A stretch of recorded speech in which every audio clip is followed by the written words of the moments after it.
This is for the heart. Stir-fried broccoli. Magandang araw po sa inyo lahat.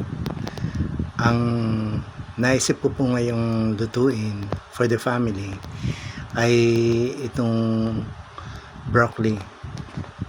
Sadya naman pong napakaganda nitong broccoli at napakaraming health benefits. Kaya nga naging paborito ko ito kasunod ng cauliflower. At saka masarap din po ito. Kahit kakaunti ang lahok ay pwede ng pangulam. Kahit nga stir fried na walang pork ay okay na.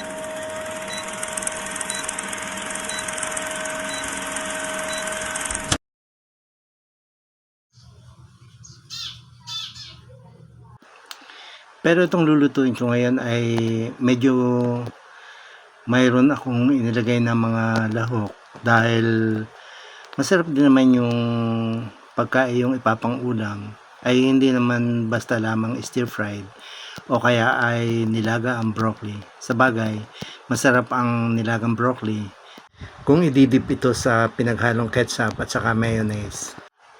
Pasensya na po kayo at yung aso ng aming kapitbahay ay gustong gusto din mag-vlog at siya na makapag voice over.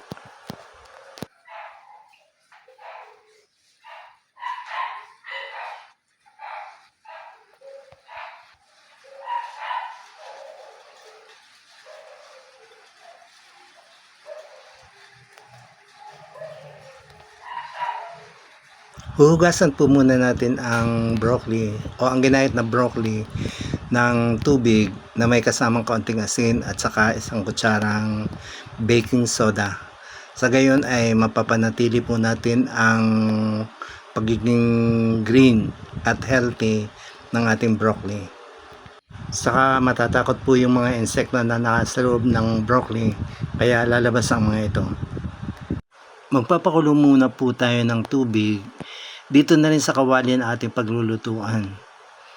At siyempre, hihintayin natin itong bumulak para maganda. Hintay-hintay po tayo ng kaunti at pasasaambag at di bubulak din iyan.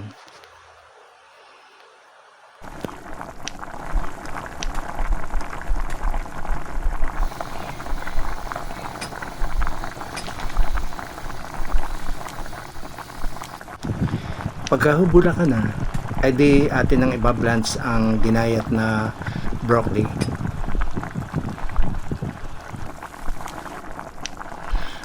Pagka po natapos na yung ating pagbablanch, ay ating hahanguin na ang broccoli.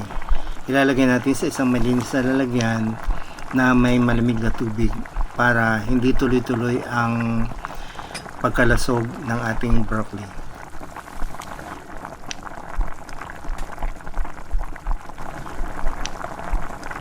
Pagkatapos ay atin muna po itong i-set aside at ang atin namang iintindihin ay itong ating pork na medyo matigas pa dahil galing sa freezer.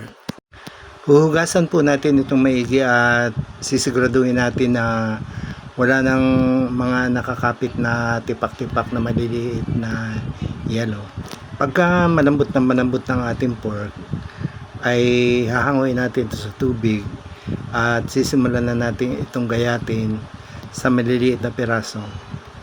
Dahan-dahan lamang po ang ating paggagayat at baka tayo mataga, lalo na kung ang ating gagamitin ay napakatalas na kutsilyo.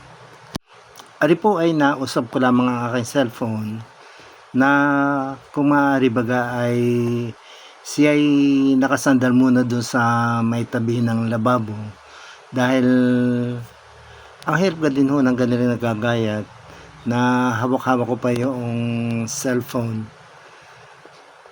Pumayag naman ho yung cellphone na nakalugmok siya doon sa may tabi ng lababo habang ako ay nagagayat.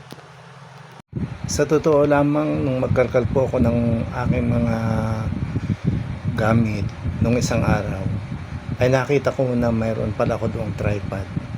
Naalala ko ay noon nga pala pumunta ko sa aking anak, ay ibinili niya ako ng tripod. Kaya nga lamang ay hindi ko iyon masyadong nagagamit, kaya nakalimutan kong meron ako noon.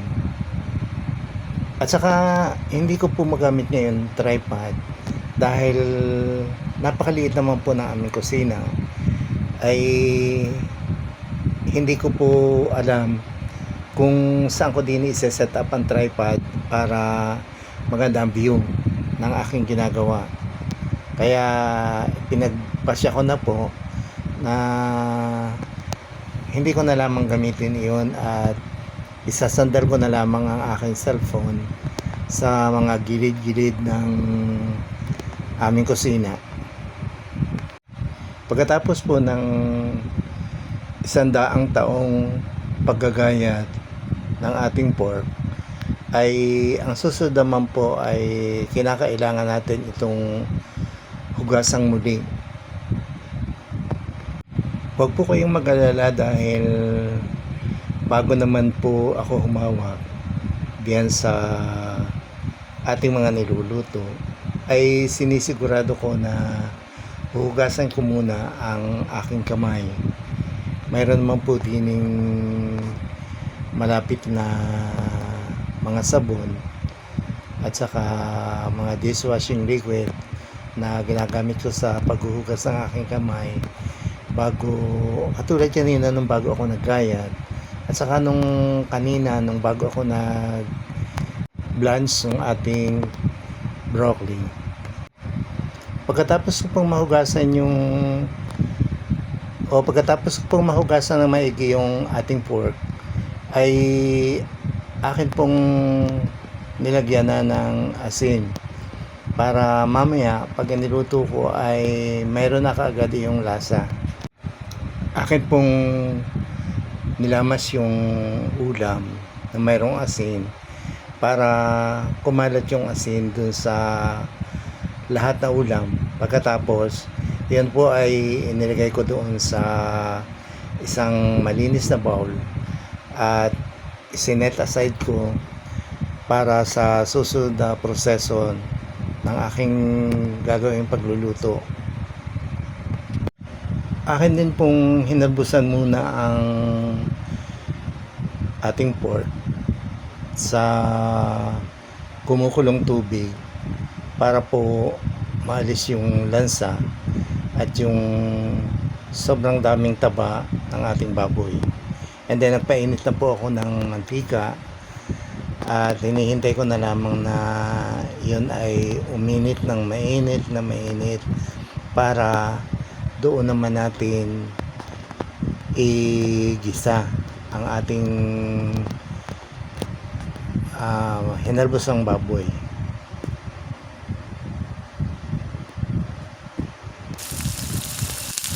Panay-panay po ang gagawin nating paghahalo para hindi dumikit sa kawali ang ating pork.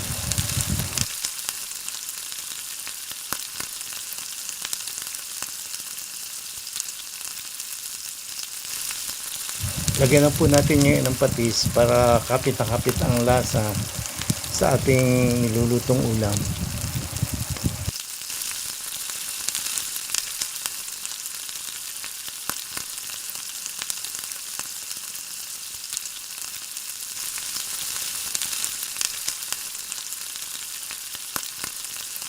Lagyan na din po natin ngayon ng toyo.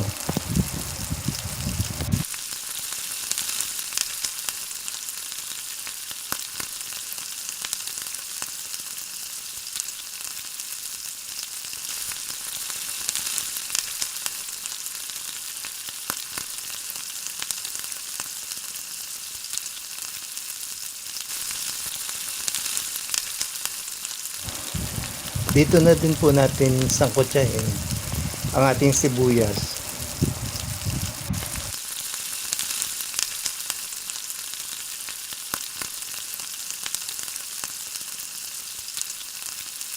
Then isama na din po natin ang ating bawang at ang ating manghang na sili.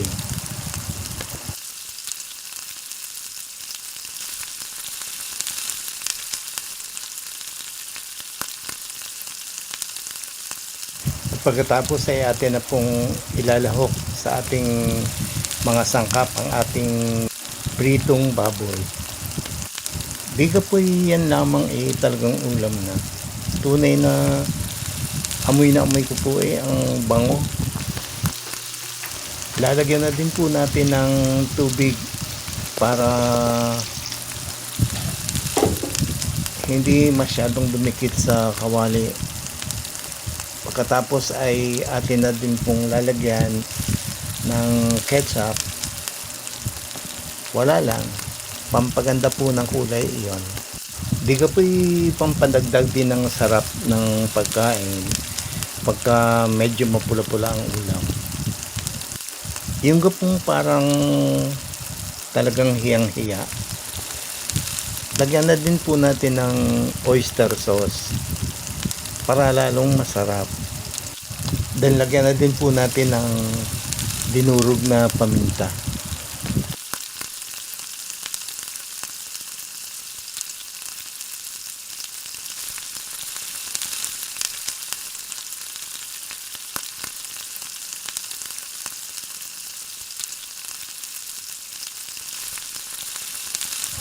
Pabayaan po nating silakbo ang bulak para lumambot ang ating karne.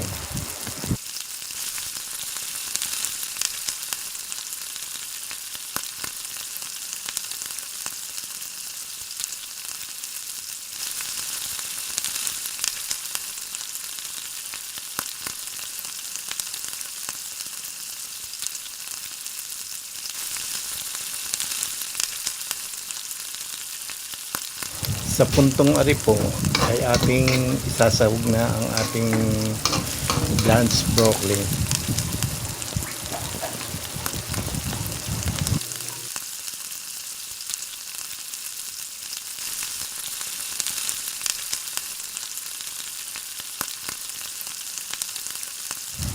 Akin pong diagdagan iyan ng kaunting tubig para maluto yung ating sinahog na gulay. Pabayaan lamang po nating bulakan. Ayan, luto na din po ang ating stir fried broccoli. Di ka po kung nabudburan pa natin yan ng